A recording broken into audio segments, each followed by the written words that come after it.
Whoa, it's a nice week for the equity shareholders together with car and general shareholders because they, I know they have received their dividends. Absolutely nice. That's a good thing about investing and specifically investing in the banking sector in the Nairobi Securities Exchange. That's absolutely nice. That's one of the best news to get as an investor. That it's a day when you are receiving a dividend. The best day ever. It changes your mood, it changes how you actually go out, how you conduct, because something passive is striking your account. Being the 30th of June 2026, actually, it's a day when corporate people are also receiving their basic salary. And for you, if you are fortunate to be one of the corporate guys, you're receiving both your active income as well as your passive income. That's the best feeling ever I can say in this financial journey to everyone in the financial journey, receiving both their passive income and their active income both at the same time. One of the best feelings ever in this world. And actually, that's the best of the best you can ever feel in your financial journey. And actually, aside that one, another news that has really rocked us this week is that Abdi Mohammed, who was the CEO for Absa Bank, resigned. 2 hours later, we hear that he has secured another job as the CEO for I&M Bank. We were all amazed, like how, but it is what it is, man. And I&M Bank right now is having a new guy in town, man. And fortunate is that I&M is the best performing bank so far by the semi-annual financial reports from the banking sector in the NSE. And Abdi Mohammed right now is on the steering wheel. We want now to see his results, his impact in the next half of the year, because fortunately at the end of the year we'll be here still saying and doing a tally and tabulation on what Abdi Mohammed has brought on the table, what he has taken away, what he has scrapped off, what he has considered, what he has highlighted, what he has prioritized. Yeah, we expect the new broom to sweep clean. Absolutely, that's obvious. But today, I've actually listed the top performing stocks in the banking sector in the Nairobi Securities Exchange in this semi-annual financial report, specifically on the banking sector. So the number one topping the list in the top performing stocks is I&M Bank, topping with the 60% rate. That is absolutely wonderful. That means if you had invested 10,000 on the 1st of January 2026, today being the 30th of June 2026, your account will be 60% high. That means it will be reading 16,000. That means it's a plus 6,000. That's absolutely wonderful. That's a great step in investing, especially in the NSE and specifically in the banking sector, and more specifically in the I&M Bank. Absolutely wonderful, very amazing. Now, the number two top performing stock is Cooperative Bank with 44%. The third is Stanbic, 42%. Then we have ABSA, 30%. We have BK Group, 27%, sharing with BTB, 27%. Equity going at 19%, KCB at 17%, NCBA at 8%, Stanchart at 7%, and HF Group at 1%. Those are the top performing stocks in the Nairobi Securities Exchange, specifically in the banking sector. That means you don't have to hold your horses, you have to let them go.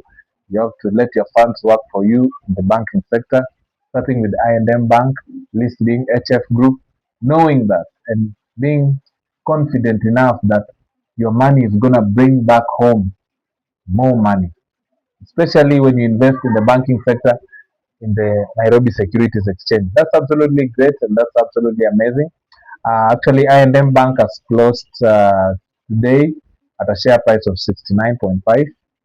Cooperative, actually, Cooperative has also struck our heads this week because it struck its highest high in share price, whereby it traded at 34.5. If I'm not wrong, it struck 34.5, but today it has closed at 34. That's absolutely nice. That's the biggest great step cooperative has achieved since it was listed in the Nairobi Securities Exchange. And for that one, I can say that the CEO, as of now, George Muriuki, has proven to the cooperative shareholders that he's onto something big. He's onto something very promising, onto something very futuristic. For Absa Bank, actually, it usually keeps a tie with cooperative, but right now, Absa Bank is has closed actually with 32 shillings. That's at a share price.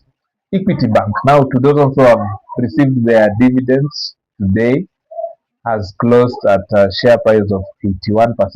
Remember, Equity Bank is still trading below book value. Remember our previous video, I did the book value and comparisons on the share price, actually the valuation of each bank together with their valuations.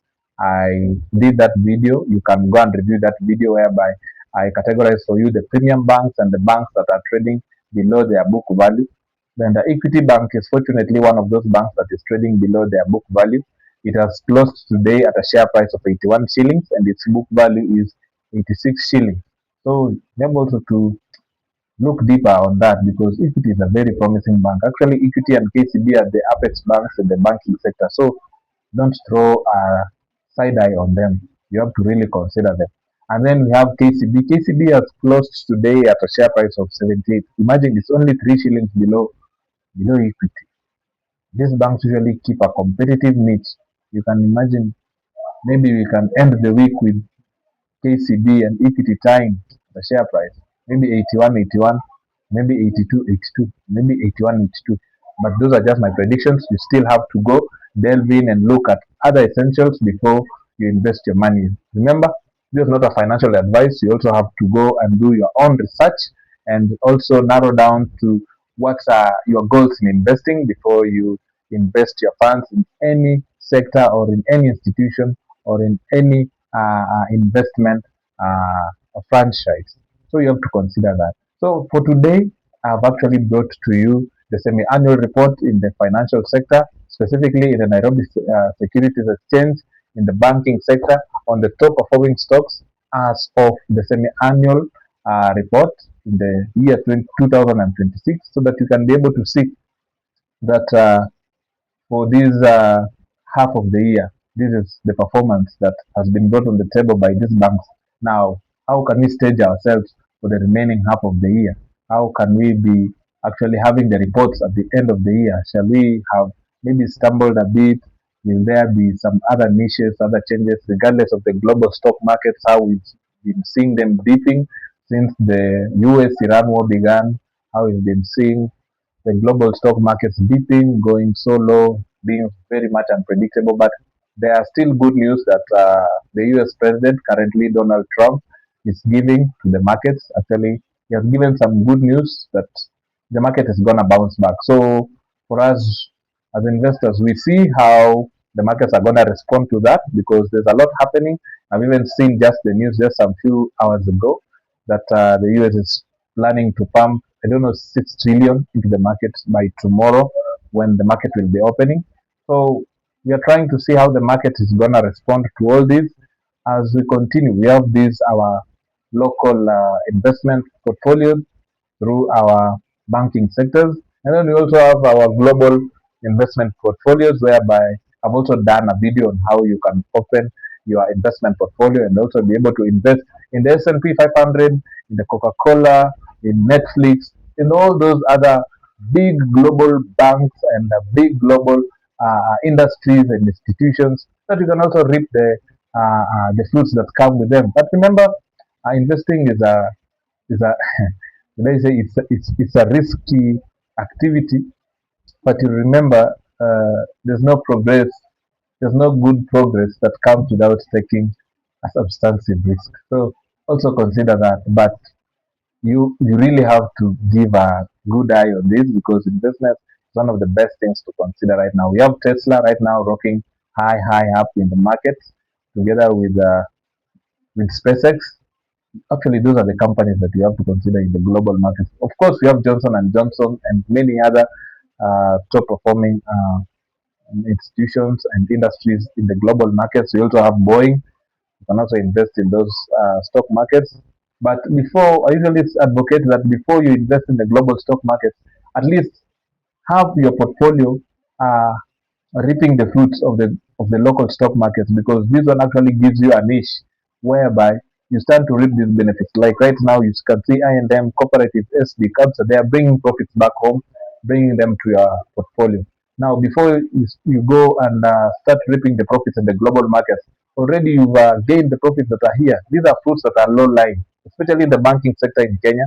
These are fruits that are low lying. You can actually grab these ones. I usually advocate for these ones. You can actually grab these before they before we start aiming for the fruits that are high up, trying to throw stones on them so that they can fall down and be able to scramble for them. So before you go for the global stock market, at least make sure you've also reaped the benefits of the local stock markets in the banking sector. And of course, we have other sectors that you can consider. But for today, I'll focus on the top performing bank stocks in the year 2026. That's the semi-annual financial report from the NSE. Drop your comments in the comment section so that we can be able to know what are your prospects, what is your full year analysis, how do you see the reports reaching us at the end of the year, or how do you see us at the end of the year, where shall we be in terms of investing in the banking sector and in any other sector that you see that is lucratively hanging low the profits in the Nairobi Securities Exchange.